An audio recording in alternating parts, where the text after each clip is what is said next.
Hello everyone, आप सभी का स्वागत है हमारी आज की क्लास में। तो हम मध्यकालीन इतिहास में जहांगीर पढ़ रहे हैं और उसमें भी जहांगीर की धार्मिक नीति पर हम बात कर रहे हैं। तो पिछली वीडियो में हमने जहांगीर की धार्मिक नीति में हिंदू वेदांत संत जदरूप गोसाई के साथ उसकी बातचीत पर वही वीडियो ख़त्म की थी। तो अब जहांगीर की धार्मिक नीति में जो कुछ बचा था उसमें आज हम देख लेंगे, जैसे कि जैनों के साथ जहांगीर के क्या संबंध थे, फिर ईसाई विद्वानों के साथ, और फिर सिख गुरु अर्जुन देव के साथ। तो इसी के साथ जहांगीर की धार्मिक नीति खत्म हो जाएगी। फिर हम उसके बाद शाहजहां की बात करेंगे आगे। तो आज जहांगीर की धार्मिक नीति में जो बचा है उसमें सबसे पहले शुरुआत करते हैं।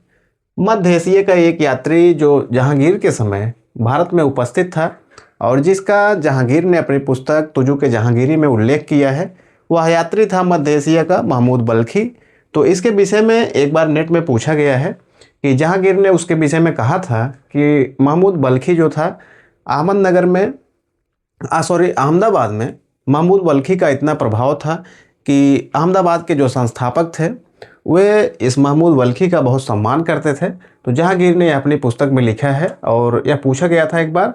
तो अब उसमें हम इतना जानते रहें कि जो मध्य एशियाई यात्री है महमूद बल्खी, वह जहांगीर के समय भारत में उपस्थित था। बस इसमें इतना ही जानना काफ़ी रहेगा। तो यह महमूद बल्खी जो था, जहांगीर ने इसका उल्लेख किया है कि वह अहमदाबाद के जो शासक थे, अहमदाबाद के जो संस्थापक थे, वह महमूद बल्खी का बहुत बड़ा सम्मान करते थे और उनका बहुत प्रभाव था उस समय, ऐसा जहांगीर ने कहा है। अब आगे देखें तो जैन विद्वानों के साथ जहांगीर के संबंधों की बात करें तो जैनों के साथ शुरुआती समय में जहांगीर के संबंध अच्छे रहे। शुरुआत के समय में तो जहांगीर ने जैनों को संरक्षण दिया। उसी में एक विद्वान जो सिद्धि चंद थे, उन्हें खुशफहम की उपाधि भी दी। तो अब देखें तो प्रारंभ में शुरुआत में जैनों को उसने संरक्षण दिया और एक विद्वान सिद्धि चंद हैं, इन्हें खुशफहम की उपाधि उसने दी और यह भी पूछा गया है, महत्वपूर्ण है। लेकिन इसके बाद में जहांगीर ने जैनों पर भी उन्हें अत्याचार करने शुरू किए। खास करके जैन विद्वान जो उस समय गुजरात में सर्वाधिक थे, वहाँ से जैनों को निकालने का आदेश जहांगीर ने जारी किया। और उसके कारण, इसका क्या कारण था, इसके पीछे वह बताता है कि जैन विद्वान जो थे, वह जैनों का जो मठ था वह अनैतिकता का केंद्र बन गया था। तो इस वजह से उसने कहा कि मैंने जैनों को निष्कासित कर दिया है, यह उसका तर्क है। तो शुरुआत में जैनों के साथ जहांगीर के संबंध अच्छे रहे, लेकिन बाद में उसने उनको वहाँ से अहमदाबाद से या गुजरात क्षेत्र से निकलने का आदेश दिया।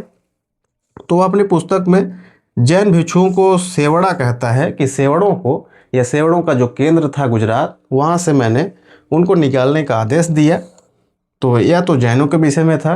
अब आगे देखें तो जो सिखों के पांचवें गुरु अर्जुन देव जहांगीर के समय में ही थे और जहांगीर ने गुरु अर्जुन देव को पहले उनके ऊपर भारी जुर्माना लगाया और फिर बाद में उन्हें मृत्युदंड दे दिया। और इन सब के पीछे वजह बहुत मामूली सी कि जो जहांगीर का जो पुत्र था खुसरो, जिसकी बात हमने पहले बताई थी कि 1606 में जहांगीर के बादशाह बनते ही खुसरो ने विद्रोह कर दिया था। और फिर विद्रोह करके खुसरो गुरु अर्जुन देव के पास पहुंचा। फिर गुरु अर्जुन देव ने खुसरो को आशीर्वाद दिया कि वह बादशाह बनेगा। बस इसी आरोप में जहांगीर ने गुरु अर्जुन देव को पहले उन्हें कैद में रखा, उनके ऊपर भारी जुर्माना लगाया और जुर्माना ना भर पाने की वजह से बाद में कैद खाने में ही उनकी हत्या कर दी गई। तो यह हुआ गुरु अर्जुन देव के साथ। और यह सिखों के पांचवें गुरु थे। सिखों के पांचवें गुरु थे गुरु अर्जुन देव। और गुरु अर्जुन देव ने ही सिखों का जो आदि ग्रंथ था उसका संकलन भी इन्होंने ही किया था। आदि ग्रंथ का संकलन गुरु अर्जुन देव ने ही जो आदि ग्रंथ है उसका संकलन भी किया था। और अमृतसर में जो स्वर्ण मंदिर है उसके भी निर्माण कार्य गुरु अर्जुन देव के समय ही शुरू हुआ। उन्हीं इसने उसकी नींव डाली। जो कादरी सिलसिले के मियां मीर थे उनके हाथों, यह तो हमने पहले बात की ही थी। तो अमृतसर के स्वर्ण मंदिर की अमृतसर के स्वर्ण मंदिर का निर्माण भी इसी समय हुआ, गुरु अर्जुन देव के समय ही। तो जहांगीर ने गुरु अर्जुन देव को इस तरह से मृत्युदंड दिए। और बाद में फिर ये सब सिखों के साथ आप देखेंगे कि शाहजहाँ के भी संबंध अच्छे नहीं थे। शाहजहाँ के समय गुरु हरगोबिंद से उसका संघर्ष हुआ, उनके बीच युद्ध हुआ। फिर औरंगजेब के समय गुरु तेग बहादुर, और फिर गुरु तेग बहादुर को औरंगजेब ने मृत्युदंड दिए। तो ये सब घटनाएं थी सिखों से मुगलों के विषय में। अब आगे देखें ईसाइयों के साथ। तो ईसाइयों के साथ जहांगीर के जो संबंध है उसकी हम बात करते हैं। तो शुरुआत में अन्य जैसे दूसरे धर्मों को जहांगीर ने संरक्षण दिया, तो शुरुआत में वैसे ही ईसाई मिशनरियों को भी जहांगीर ने आर्थिक संरक्षण प्रदान किया। लेकिन बाद में पहले आर्थिक संरक्षण ईसाई मिशनरियों को दिया, और 1620 में अहमदाबाद में और हुगली में उन्हें गिरजाघर भी बनाने दिए जहांगीर ने।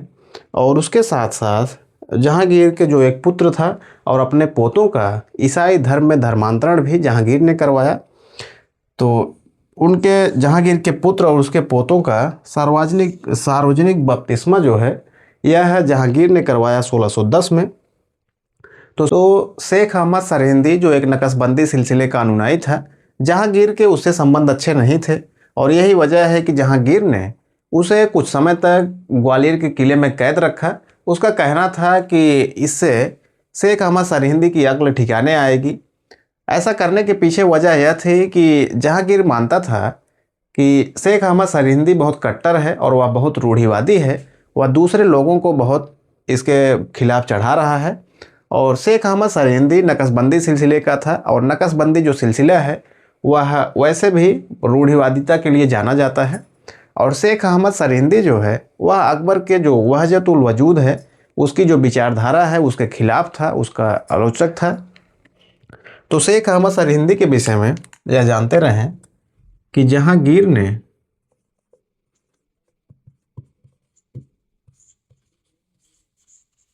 इसे बंदी बनाया था कुछ समय के लिए, और शेख अहमद सरहिंदी को ही इसे मुजाहिद भी कहा गया है, मुजाहिद। तो शेख अहमद सरहिंदी को मुजाहिद भी कहा गया है, और यह नक्शबंदी सिलसिले का था।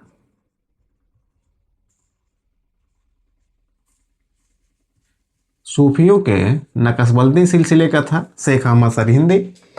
अब सूफी सिलसिलों के साथ या फिर कुछ ऐसे एक क्वेश्चन आता है कि कौन कौन से मुग़ल बादशाह थे जिन्होंने अपने अपने सदरों को कैद किया था या फिर उन्हें जेल में डाला था। तो अकबर से देखें तो अकबर ने भी उसके समय में जो उसका सद्र था शेख अब्दुल नबी, उसको कैद किया था। जहांगीर ने शेख अहमद सरहिंदी को कुछ समय के लिए कैद किया, और फिर शाहजहां ने भी इसी शेख अहमद सरहिंदी का एक शिष्य था आदम बनूरी, शाहजहां ने उसे कैद किया था। तो इस तरह से, और फिर नक्शबंदी सिलसिले का ही एक और सूफी संत था मीर मासूम, औरंगजेब उसका अनुयायी था और औरंगजेब उसके प्रभाव में था। तो इस तरह से ये चीज़ें थी।